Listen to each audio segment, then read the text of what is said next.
भूतिया छोले कुलचे वाला। एक छोटे से शहर में रामू नाम का एक आदमी अपनी पत्नी और बच्चों के साथ रहता था। रामू रिक्शा चलाकर अपना और अपने घर परिवार का गुजारा करता था। रामू रिक्शा चलाकर भी उतना नहीं कमा पाता था जिससे उसका घर का खर्चा ठीक से चल सके, जिसकी वजह से रामू की पत्नी संतो को लोगों के घरों में जाकर काम करना पड़ता था। एक दिन की बात है, संतो का 2 साल का बच्चा बीमार था, जिसकी वजह से वो काम करने नहीं जा पाती। और जब वो अगले दिन काम करने जाती है, कल क्यों नहीं आई काम करने? तो मालकिन जी, मेरा बच्चा बीमार था, इसी वजह से काम करने नहीं आ सकी। मालकिन गुस्से में संतो से कहती है, अगर तू इसी तरह छुट्टी करती रहेगी तो मैं तुझे काम पर नहीं रख सकती। ये ले अपने काम के पैसे और कल से काम पर आने की कोई जरूरत नहीं है। मालकिन जी, मुझे काम से मत निकालिए, मैं आगे से कभी छुट्टी नहीं करूंगी। मैं तुझे काम पर नहीं रखने वाली, जा। संतो का उसकी मालकिन पर कोई असर नहीं होता। वो वहाँ से रोती हुई अपने घर वापस आती है।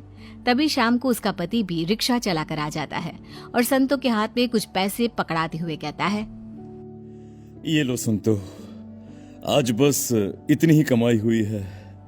संतो रोते हुए अपने पति रामू को बताती है, आज मालकिन ने भी मुझे काम से निकाल दिया, अब घर का गुजारा कैसे होगा जी। इधर मुन्ना की भी तबीयत खराब है। ये कहते कहते संतो रोने लगती है। इसकी दवाई के लिए पैसे कहाँ से लाएंगे जी? रो मत, मैं कुछ न कुछ और काम कर लिया करूंगा। तभी रामू के दिमाग में एक आइडिया आता है। क्यों ना हम छोले कुलचे की रेकड़ी लगा ले। मैंने स्कूल के बाहर बच्चे और बहुत सारे लोगों को छोले कुलचे खाते हुए देखा है। ठीक है जी, मैं छोले कुलचे बेचा करूंगी और तुम रिक्शा चलाया करना। और फिर अगले ही दिन रामू की पत्नी जल्दी उठकर छोले कुलचे बना लेती है और उन्हें अपनी रेहड़ी पर रखकर स्कूल के बाहर बेचने चली जाती है। तभी एक बच्चा संतो के पास आता है। आंटी, छोले कुलचे कितने के हैं? 20 रुपया बेटा। आंटी, एक प्लेट दे दीजिए ना। अभी देती हूँ बेटा। संतो उस बच्चे को एक प्लेट छोले कुलचे बनाकर देती है। छोले कुलचे खाकर बच्चा कहता है, आंटी, आपके छोले कुलचे तो बड़े ही स्वादिष्ट हैं। संतो बच्ची की बात से खुश हो जाती है। तभी उसके पास एक और आदमी छोले कुलचे लेने आता है और वो भी उससे छोले कुलचे मांगता है और खाने के बाद एक और प्लेट घर ले जाने के लिए पैक भी कराता है। अरे मुझे भी एक देना, एक प्लेट छोले कुलचे मेरे भी। संतो उसे एक प्लेट छोले कुलचे दे देती है और वो आदमी उसे पैसे देकर चला जाता है।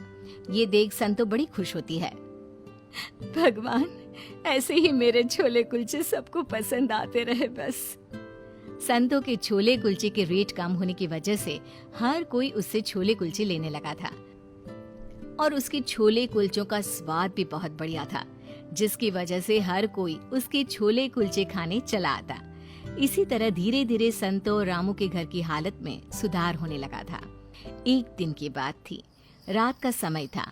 रामू रिक्शा चलाकर अपने घर वापस आ रहा था। तभी सामने से एक ट्रक रामू को टक्कर मारता हुआ निकल जाता है, जिससे रामू की मौत हो जाती है और वो एक भूत बन जाता है। अब मेरे बीवी बच्चों का क्या होगा? उधर उसकी पत्नी और उसके बच्चे उसका इंतजार करते करते भूखे ही सो जाते हैं।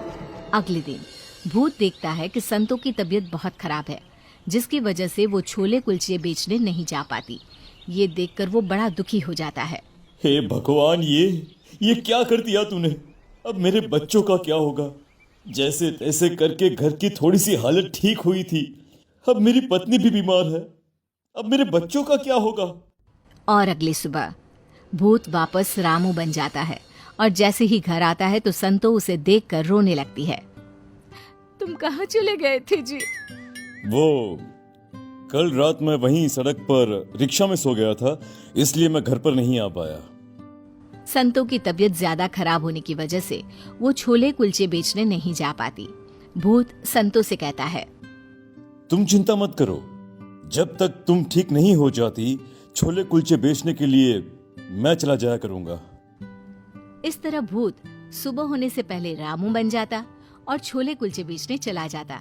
फिर जैसे ही शाम होती वो घर आकर संतो के हाथ में पैसे पकड़ा देता और जैसे ही रात होती तो वो वापस भूत बन जाता और वो चादर ओढ़कर सो जाता। जिससे किसी को ये पता ना चल सके कि वो एक भूत है। एक दिन भूत छोले कुलचे बनाकर उन्हें स्कूल के बाहर बेचने चला जाता है। देखते ही देखते रामू के सारे छोले कुलचे बिक जाते हैं। ये देखकर वो बड़ा खुश होता है। भूत इसी तरह हर रोज रामू बनकर छोले कुलचे बनाकर उन्हें बेचने लगा था और जैसे ही शाम होती वो घर आकर संतों को पैसे पकड़ा देता और चादर ओढ़कर चुपचाप सो जाता। ऐसे तो जल्द ही मेरे घर की गरीबी दूर हो जाएगी और मेरे बच्चों को किसी भी चीज की कमी भी नहीं होगी। इस तरह अब संतों के घर में पैसों की कोई कमी नहीं थी। उसके घर की हालत धीरे धीरे सुधरने लगी थी। अब भूत ने एक बड़ी दुकान भी कर ली, जिसकी वजह से उसकी बिक्री और ज्यादा होने लगी। अब तो संतो भी बड़ी खुश थी कि उसे लोगों के घरों में काम नहीं करना पड़ता था। उसके बच्चे भी अच्छा खा पी रहे थे और एक अच्छा घर भी था उसके पास। एक दिन रामू का दोस्त रामू के घर आता है। भाभी जी, रामू के मरने का हमें बड़ा अफसोस है। तुम ये क्या बेखुदी बातें कर रहे हो? मेरे पति तो जिंदा है और क्यों उन्हें मार रहे हो तुम? ये कैसे हो सकता है? मैंने खुद उसकी लाश सड़क पर पड़ी हुई देखी थी। नहीं, ऐसा नहीं हो सकता। तुमने जरूर किसी और को देखा होगा।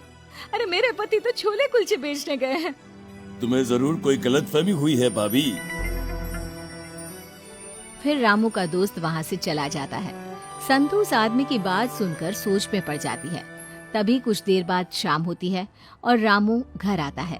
संतों के हाथ में खूब सारे पैसे पकड़ाकर सोने चला जाता है। कहीं इनके दोस्त ने जो बात कही थी वो सच तो नहीं होगी? जैसे ही रात होती है, संतो अपने पति की चादर हटाकर देखती है तो उसके होश उड़ जाते हैं। भूत! तुम भूत कैसे बन गए? यानी तुम्हारा दोस्त सही कह रहा था कि तुम मर चुके हो। हाँ, ट्रक के कुचलने की वजह से मेरी मौत हो गई थी, पर जब मैंने तुम्हें बीमार हालत में देखा तो मुझसे देखा नहीं गया और फिर मैं छोले कुलचे बेचने लगा, जिससे कि तुम लोगों को कभी किसी भी चीज की कोई भी कमी ना आ सके। अब तुम्हें कभी भी कोई भी चीज की कमी नहीं होगी। अब छोले कुलचे की दुकान बहुत ही अच्छी तरह से चलने लगी है। अब जब तुम लोगों को पता चल गया है तो मुझे जाना होगा, और वैसे भी अब तुम्हें किसी भी चीज की तकलीफ नहीं होगी। तुमने हमारे लिए कितना कुछ किया। भूत बनने के बाद भी हमारा अच्छे से ध्यान रखा। संतो, अब मुझे जाना होगा। अपने परिवार को सुखी देख रामू की आत्मा को मुक्ति मिल जाती है और वो वहाँ से हमेशा के लिए चला जाता है।